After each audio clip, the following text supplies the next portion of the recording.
Welcome to the Manitoba Connection TV show with interviews and performances from my special guests lined up for next year. Charities, nonprofits, multicultural, small business disability organizations, and many more.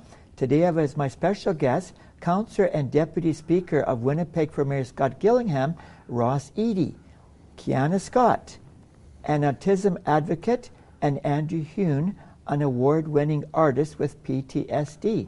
Now, Kiana Scott is a recent graduate of Hertzing College with a degree in communications and broadcasting. She began her interest in multimedia as a young autistic girl who wanted to change how the world saw people with disabilities.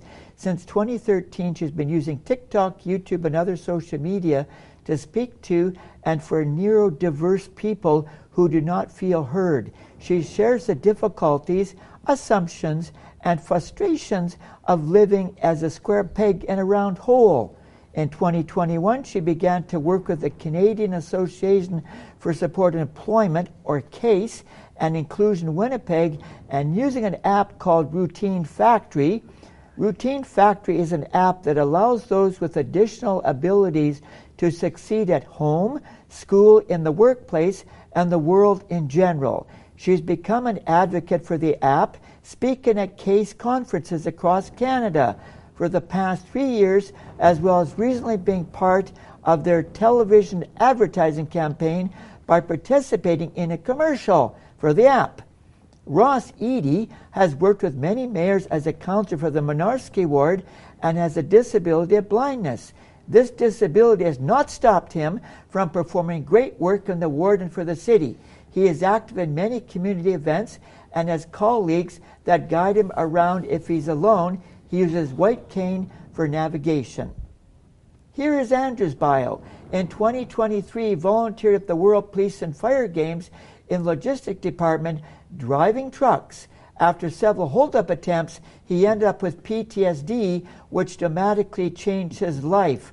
With the assistant WCB and a fantastic support group, he was given the opportunity to do something that he thought would help with therapy. After trying out several painting mediums, he settled into acrylic painting and took a City of Winnipeg-sponsored art class for 6 weeks. He has since received a People's Choice Award for one of his paintings, and last year won 3rd place in the painting category at the show. He is currently involved as a board member on Cornwall branch of the Navy League of Canada to assist in raising money and providing assistance to the Sea Cadet Corp John Travers Cornell VC. The Corp commissioned him to paint the Corp badge, which proudly hangs at HMCS Chippewa. Welcome you all to the show.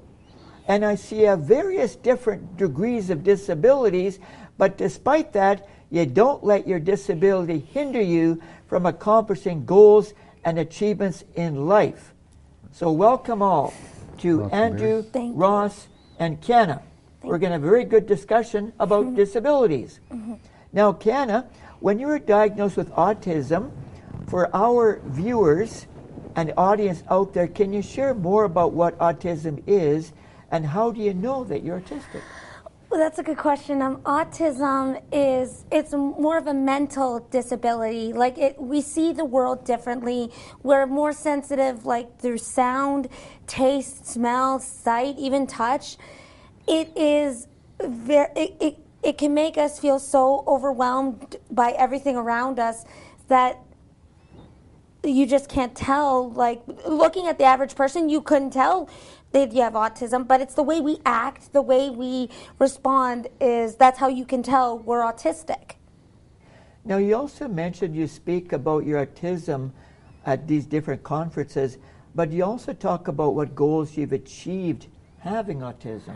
Yes, I have talked about those goals because I want to show people with autism, you know what, when we achieve these goals, we're showing people that, you know what, just because we have a disability, it doesn't mean we can't achieve those goals. And it just shows that we're proving those people wrong. And when you speak at conferences, do you also offer inspiration that having a disability should not prevent you from achieving goals and achievements in life? Yes, I do. I want to inspire people to show them. I would always tell them that when it comes to our disability, we shouldn't let that stop us. That it doesn't matter if you have like cerebral palsy, autism, or if you're blind or have PTSD, it doesn't matter.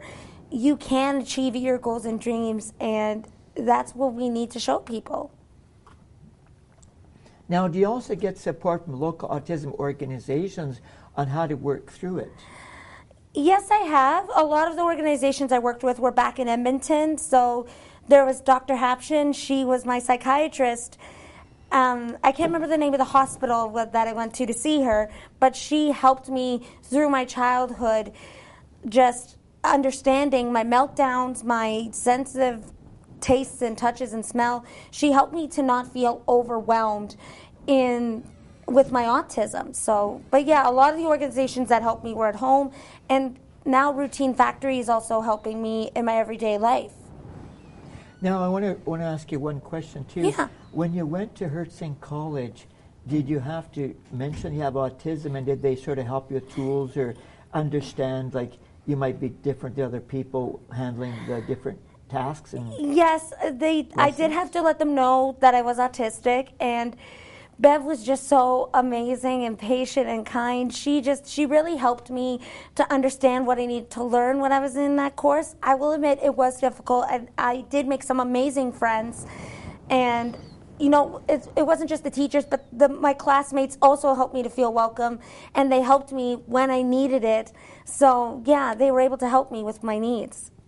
And one thing I've discovered too, I've been to a lot of conferences too on disabilities, that some people that are applying for jobs, if they disclose they have a disability, maybe Ross might comment about that too after, they get discriminated against because they have a disability and the employer doesn't understand the disability, and then you might say, okay, we're going to bypass you because we're not looking for anybody with disability, and that's against the human rights law. Yes, a lot of us, when we do apply for jobs, like especially right now, I'm still looking for my career, and so far I haven't been given a chance. And right now I work part-time at IKEA, and they've been treating me wonderfully with my disability. But yeah, trying to find a job in this community, especially when you have a disability, it can be very hard because people won't give us a chance.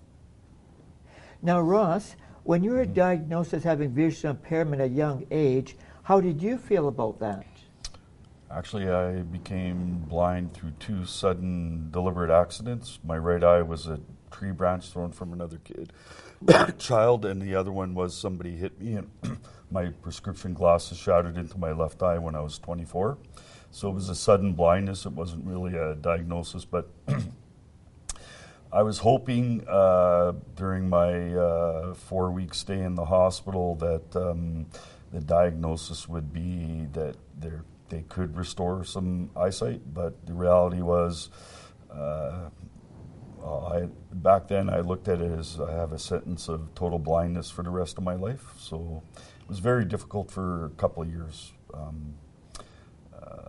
kind of wallowing in pity and grieving the loss of your eyesight and ability to actually be out there and mobile, doing the things you need to do, things that I enjoyed in life, like couldn't ride a bike anymore well, I do now, but with others. There was a lot of things I couldn't do, so it was very devastating.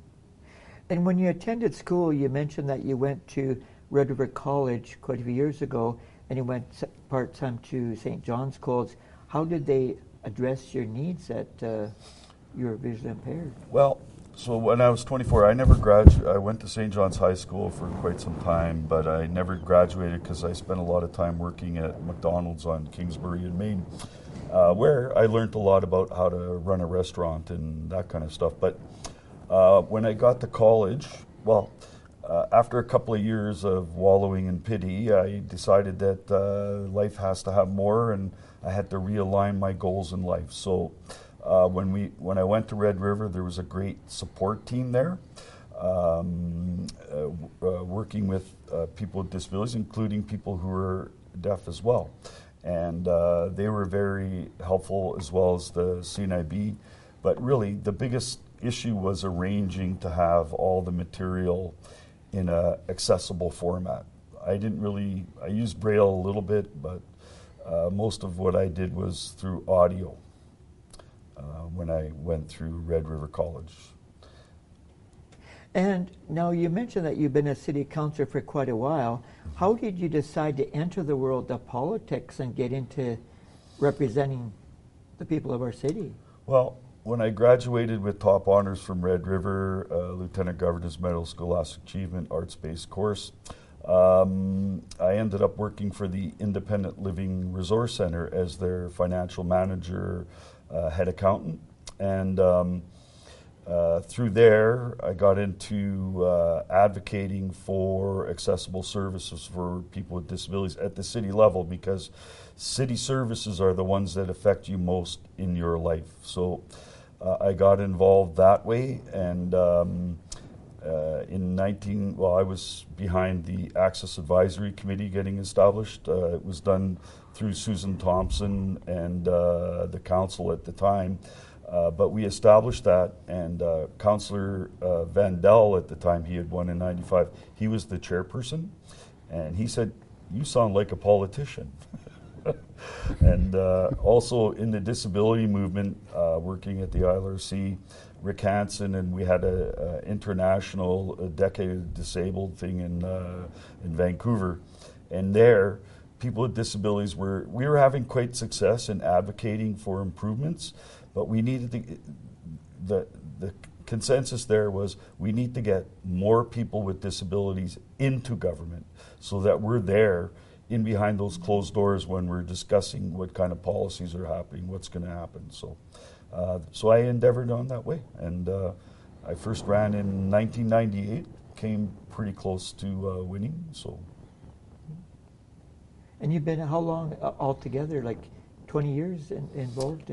Actually, I was. It took me 3 tries at the city level. I did run provincially, and I also ran federally once. But it took 3 tries. So I ran in '98, I ran in 2006, and then I ran in 2010, and success. So I won as city councillor in the Monarski ward. Harry Lazarenko had suffered a stroke. And so there was no incumbent, and it's very hard to beat an incumbent, especially an incumbent who does their job, right? So, so now I've been in office, it'll be 14 years the end of October. I understand you've also worked with some prominent mayors over those years too, like Susan Thompson, Sam Cates, and others. How did they address like your blindness and dealing with them?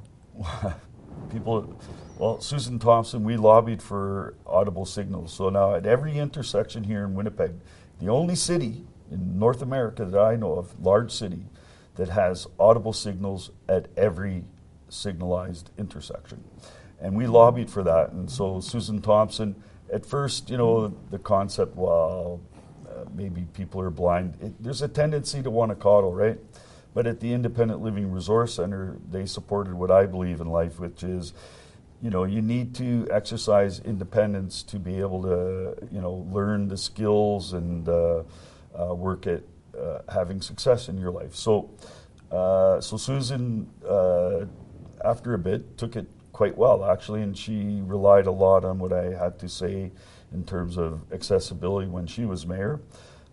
Actually, Glenn Murray was the one who asked me to run against Mike O'Shaughnessy in Old Kildonan in 1998. So, but as a councillor, I don't think that Mayor Cates was expecting Councillor Vandell. When I got elected, he'd always called me Rock and Roscoe.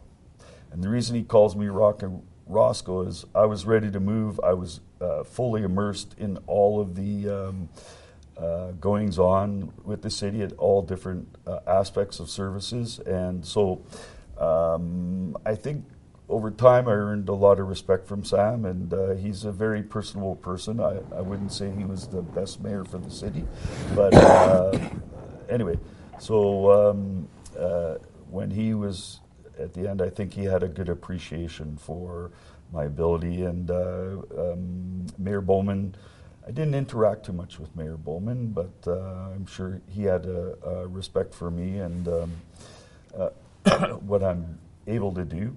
And you know, I wouldn't have had that kind of success at City Hall. The clerks put into place the decision-making information system back in actually they started in 98, 99, and that made things accessible. So I can listen to all the documents through my voice synthesizer on a computer, and the clerks have been very good at making sure that when you have to make decisions, you can read those reports. And how has being blind affected your political career? You just mentioned some things too. Do people really relate to you even though you're blind when you talk to the citizens of your ward and they really connect with you? A lot of people forget I'm blind. I'm totally blind, right? A lot of people forget that, so which is actually the best compliment anybody, and even my colleagues, they do forget that I am blind, right? So which is good. That's a compliment. The people generally appreciate what I do, but you know, I grew up in the North End. I know a lot of people. They see me every day out there trying to improve everybody's lives in our city that I love so much. Not just the Mynarski ward, but all of the city, right? I care about the whole city. So I think they appreciate me. The first time I ran, though, people weren't understanding, like I wear the sunglasses or whatever. One guy invited me in and I just wanted to see who this cool guy was. And then, I see you're blind though, eh? And I wear the glasses to protect my eyes when you're out there knocking on doors and talking to people. Bushes go over the sidewalk and everything. This is protecting my eyes, right? So I still have my eyes, but I can't see nothing. But I don't want a glass eye or anything that I have to take care of, so I have to protect my eyes from various things. Because when you're out there working on behalf of the residents and the people of Winnipeg, accidents happen. I often have a bump or so on my forehead, which I put up with in my life because I like what I do. And Andrew, you mentioned that you got PTSD when you're an armored guard. Did you seek out support and treatment immediately after you were diagnosed with PTSD? Well, I wasn't diagnosed immediately. I went through approximately 3 months of absolute, can I use the word hell?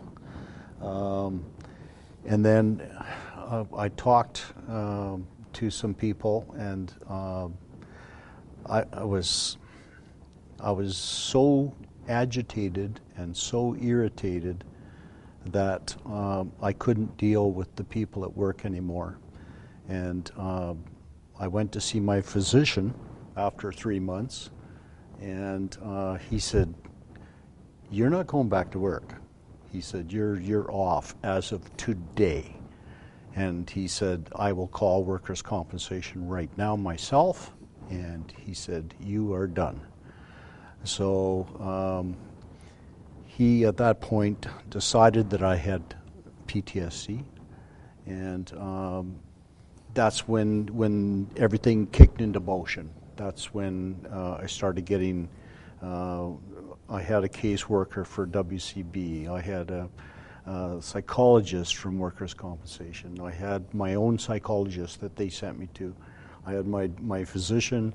I had a psychiatrist as well, and hundreds of hours of therapy to get me to the point where I was able to even go out of my house. And it was a long road. At points I was suicidal. It was a very, very dark period in my life, and it took every bit of gumption and power to get through this. And I kept striving each day to get myself out of the problem being that it's a brain injury and it will never go away. But with a good support team and the love of my wife, 46 years, coming up 47 in January, she supported me, she looked after me, and I'm now at the point where I'm able to go out and converse with people and meet new people, and it's a joyous feeling. People don't realize when you are stuck in a box and you are so afraid to go outside. I spent over a year in my house. I couldn't leave my house. And I would break into, at night, I would have nightmares, and I'd be up and I'd be fighting and punching the headboard and screaming and kicking and running in my sleep, and it was an absolute nightmare. But slowly, with the help of medications and the doctors, the psychiatrists, psychologists, wonderful team, and workers' compensation have been with me since day one, and they will be with me until I die. And they have been absolutely awesome. And when I got diagnosed with PTSD in 2012, very little was known about PTSD at that time. They were just starting to get people coming in with the same type of symptoms as me. There was paramedics, there was firefighters, police officers. The stuff that I had to go through at work, where every second of the day that you step outside of the truck and you're in fear of your life, it takes its toll on you. And when you get attempted robberies, and it just keeps stacking and stacking and stacking, and then just boom, you lose it. And that's what happened with me. And I always thought I was a strong individual. I was always a very personable person, laugh, happy-go-lucky. That ended in October 2012. But I'm now getting back. It's like being reborn, almost. You know, you got this life back, and now I'm so happy with what I'm doing. I wake up each day and I go, wow, this is great, you know. And it's been a journey. It's been a real journey. And one thing, people, that I know that if you mention PTSD off the top, at least I think that way, you always think of the people in the war and the military. You don't think about non-military people. You mentioned police and firemen and all those kind of people, but people think about, oh, you got PTSD, you must be in the war somewhere and you maybe had got PTSD there, right? They never think about the non-military people that also get PTSD. Well, that's true, and you know, it's so little known about it that an ordinary person that works in a grocery store can end up with PTSD just from traumatic events that may happen that day. You know, maybe somebody walked in with a knife and they tried to rob them, and this happened repeatedly, you know, time after time after time, and you end up with PTSD.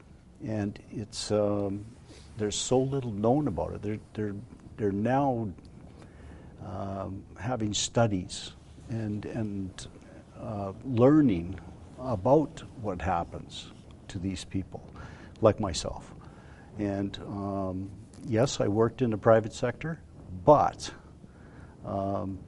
the traumatic events that I went through my whole career, nobody should have to live with the memory of having a gun stuck on your forehead. And you know, it's just the way life is now. It's a dangerous world out there, and unfortunately, being an armored truck guard working at night downtown, it was not the most ideal situation. But it unfortunately took me to a point where I just couldn't take it anymore. And how did you decide that art would be the best way to get through your PTSD as a therapy? Well, it was my caseworker at Workers' Compensation, and she's still my case manager today. She said, we got to get you doing something. You know, what do you want to do? And I said, I really don't know what I want to do.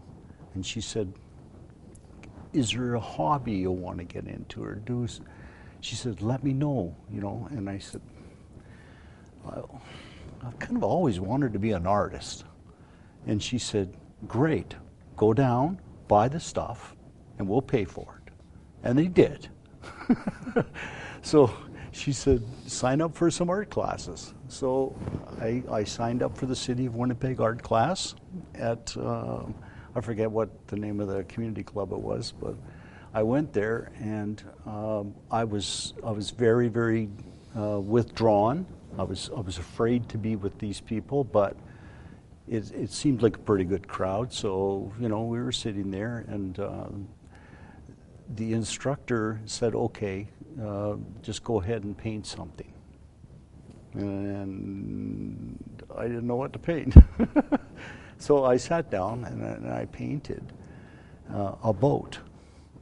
And on the second or third, I think it was the third class, he came up behind me and he said, you don't need to be here. He said, you should be instructing this class. I said, no. He said, no, really. He says, I'm learning from you right now. He says, that's amazing. And I never took any art classes before that. So I did the 3 classes. I went to the 4th, 5th, and 6th class, and just kind of sat by myself, and he'd come by and look, and whoa, and he'd go on. And he was helping the other people in the class, not me. So I kind of just thought, well, I can do this on my own. If I can do this. So I set out to be an artist. And that was what got me involved. So you mentioned that you painted a ship in the class. I noticed you also painted other types of objects like fire trucks and trains. How did you decide to pick those objects to paint? And you paint them for photographs, I understand. I paint the things that I like. Okay, I love fire trucks. I love boats. I love trains. So I basically paint planes, trains, and automobiles, essentially. I can paint trees and landscape and seascapes, and I can do that, but that's boring. When I'm finished a painting, I want it to look like a photograph, and because aside from the PTSD, I'm also very OCD. So I want to make sure all the details are there. And I'm now getting real rave reviews from the train community, the train modelers. Have you heard there's a guy painting trains? Oh yeah, I heard about this guy, you know. And so it's just, I found a niche. Accidentally. And share the story about, you mentioned before that you were somewhere in Hawaii and you saw a picture of a fire truck, and the next thing you know, you got to paint it and they hung it at their fire station. That's correct. We were in Hawaii on vacation, and this fire truck, and it's one of those big long tiller trucks with a driver in the back, and it pulled up in front of the building we were staying in. And they were doing a first responder call, and there was a police car there. So I went out onto the roadway to take a picture of this truck, and the cop yelled at me, and he says, "What are you doing?" And I said, "I'm an artist. I want to take pictures of this truck because I want to paint it." He said, "Okay." So he got out of his car, he stopped the traffic, he let me take all the pictures I wanted, and then he let the traffic go. And I painted that, when I got home, I painted that truck. And the very next year we went back to Hawaii, and I took the painting with me to station number 7 in Honolulu, and I presented it to them. And they actually ended up buying it, but it was really cool. The look on their face when they saw their truck painted. The captain actually asked me to paint his truck. It was brand new, and he was retiring, so he wanted it as a retirement gift. So I did that one as well. Another one you mentioned too, that you actually painted the building at Simoy Park, and you actually did some kind of charity fundraising for that. Yes, I painted the pavilion, and the pavilion picture turned out really well, and it was exact in every detail. Even if there was a scrap of paper on the sidewalk, that's in the picture. And I actually donated that to a charity, and they auctioned it off. And it's one of the charities that I belong to, two fraternal organizations, and they raised money for charity. And I gave it to them, and they auctioned it off. It was really cool. I also understand that having PTSD, you mentioned, makes you nervous, uncomfortable working in crowds. Can you speak to that? Well, on the second year that I was painting, somebody told me, why don't you enter your paintings in the Red River X Art Show? And so I got all the information, and I ended up entering 2 paintings, and they both got hung in the gallery, so which means they're the top 100. And I thought, wow, that's cool. And they gave me a table. I told them that I had PTSD and that I need to have a table by myself. So they worked with me, and they gave me the table, and anything I needed. They were very accommodating. So the Red River X really got me to the point where I was able to be around crowds and that sort of thing. The second year I put my paintings in Red River X, I actually won the People's Choice Award, which was extremely surprising to me because I'd only been painting for 2 years. And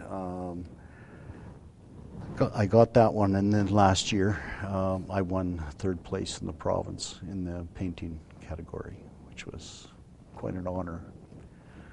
But I have taken art form.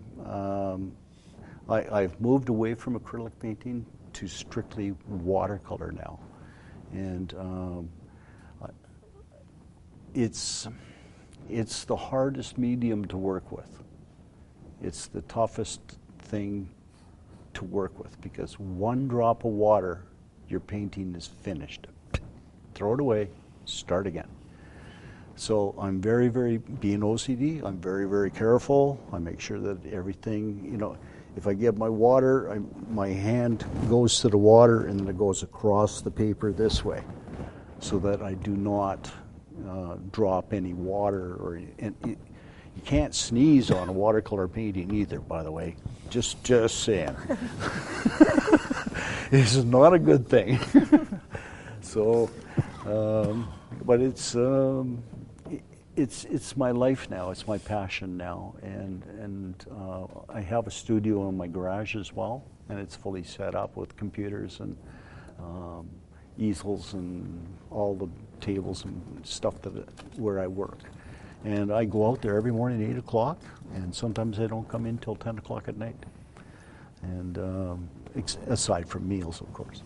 But it's just awesome. I still, after I finish a painting, I still stand back and go, holy crap, I did that. I can't believe I did that. So, it's been a journey. I've only been painting for 10 years now, and I'm going into, I have a booth at Megatrain this year, and that is getting me more crowd. There's going to be at least 10,000 people come through there, and I'm going to have a booth, and I'll be selling my paintings there. But it's going to be fantastic. So you mentioned that earlier, that the instructor you took at the art class said you could instruct an art class. Have you had people come by your booth at River X and say, could I get mentored by you to teach my son or daughter what you do? Yes, I've had many requests for teaching. I don't feel I have the skill set yet to be able to sit down with somebody. Even though I can do a perfect painting, doesn't mean I can teach it. So, because being OCD, got to color within the lines. And it's kind of an interesting way of looking at things. I just not sure that I'd be able to teach somebody. I could show them how to do it. You can hire me to paint it for you, but teaching, I've been asked many times, and it's just I've kind of not sure if I want this one-on-one type of deal. So. And finally, I just want to ask each guest, could you give one tip if somebody says, I've got autism, I watch a show, what tip could you give to somebody that has autism, Kiana? I guess my best tip would be is just don't be afraid to ask for help, because that's the one thing we all with autism need to learn, is that it's okay to ask for help, and we shouldn't be ashamed of that. So, and don't think you can't succeed at your goals and dreams, because you can if you try. And the same question for you, Ross. What would you say if people have blindness? What would you say to them to carry on in life despite your disability? I would say that it is not the end of the world to have no eyesight or have no hearing or what have you. Once you've gotten over the trauma of it, what you need to do is I recommend you focus on what do you want to do, and don't let it prevent you from trying to achieve what you really want to do, because you're going to have success if it's something you really want to do. And so that's my advice. And when people say you can't, well, just say, well, we'll figure it out, and I can. And the same question to you, Andrew. What would you say? I would say, don't be afraid to look for help. If you think for 1 second that you might have some PTSD, go and seek help, because there's help out there. There's awesome therapies that are available. I chose art to be my therapy. Don't be afraid to ask, and don't be afraid to try something new, because I was never an artist before. I am now. Now I can actually call myself an artist. Next year is my 10th year as a volunteer at the Red River X, and I'm really looking forward to it. So, you know,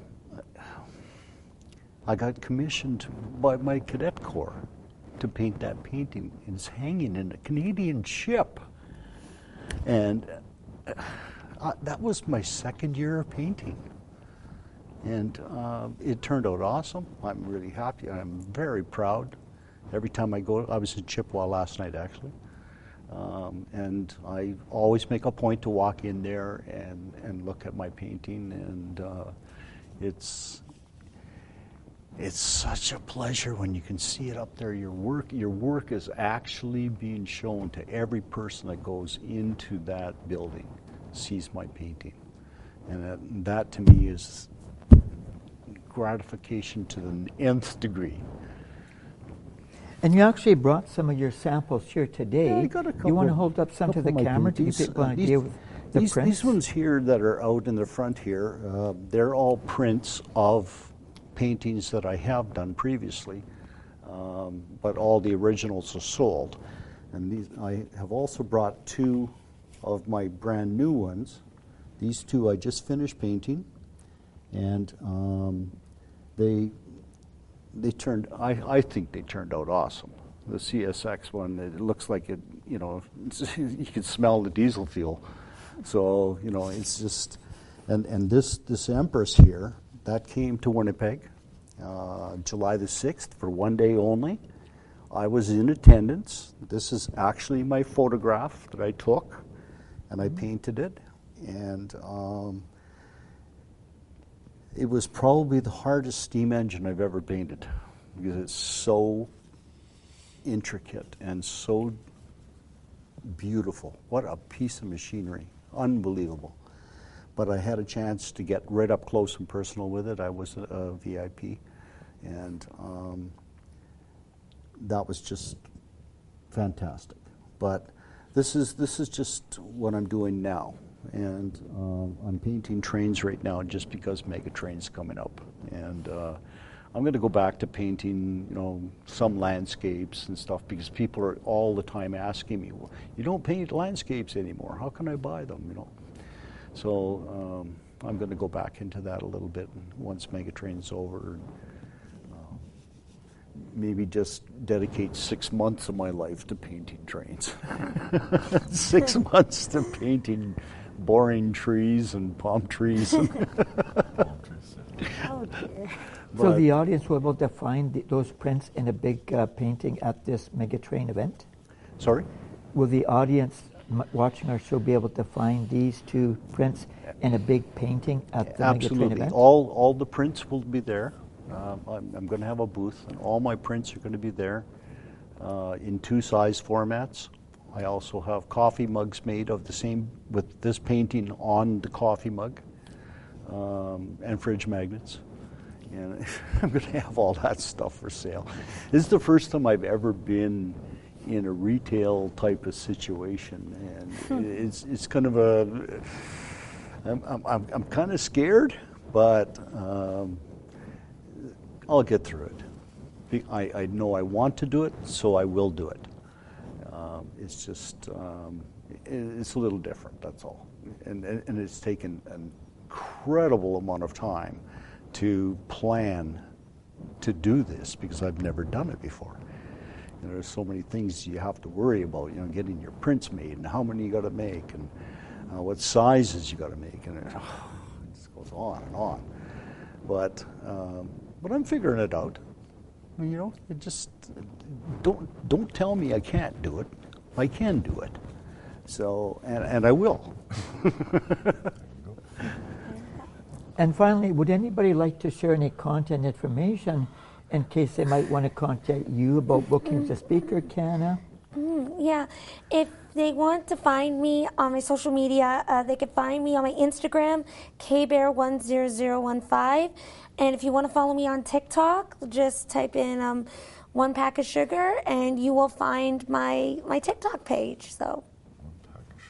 It's a nickname my dad gave me when I was a little girl. He would call me 1 pack of sugar, and my brother 2 packs of sugar. Love that. Well, as a city councillor, you can find out how to contact me that way, Barry. I just wanted to mention one thing, though. September long weekend, September 3rd, marked 40 years of my being totally blind, and I spent that day and the whole weekend thinking about all the people that actually helped me achieve success. And so when they say look for help or whatever, but whatever disability you have, there's people out there, right? And they're the ones who are going to help you have success. And even winning an election is about teamwork, right? That's correct. It's not about the individual. It's teamwork that gets you there. Mm-hmm. And what about you, Andrew? Do you want to give out some confirmation? Do you want to get connected with you? You can find me on Instagram at Andrew Art Winnipeg. That's all one word. You can find me on Facebook, Andrew Art, just Andrew Art. And this is my first year on social media. I actually got it done while I was at the Red River X this past year. So I've been posting on Instagram, which is new to me, but I've actually successfully posted pictures, and people are commenting on it. And I've got a couple of hundred followers already, so in a very short time. But it's just it's a different way of looking at things, a different way of communicating with people, and I'm still pretty green at it, but I'm getting there. I'm learning it. Well, I want to thank all my guests for sharing their stories and living with disabilities, making a difference in their community. Thanks again, Councillor Ross Eadie, Kiana Scott, and Andrew Huyhn for coming on the show and sharing your powerful stories. You're welcome. Thank you. Thank you for having me. Spirit. Here are some public service announcements. Women in Tech Manitoba's monthly networking events. Tech Manitoba meets at the King's Head every Thursday with panel tech discussion and networking. TV episodes will be on link tr.ee/Manitoba Connections on social media. Tune into my next show where I have as my special guest Tom Kinsella, Legal Shield agent, discussing identity theft. If you'd like to be a guest on the show, contact Manitoba Connections@shaw.ca. If you have an event, charitable or nonprofit you would like announced, contact the email above. Thanks for watching. We'll see you again next time. Bye for now.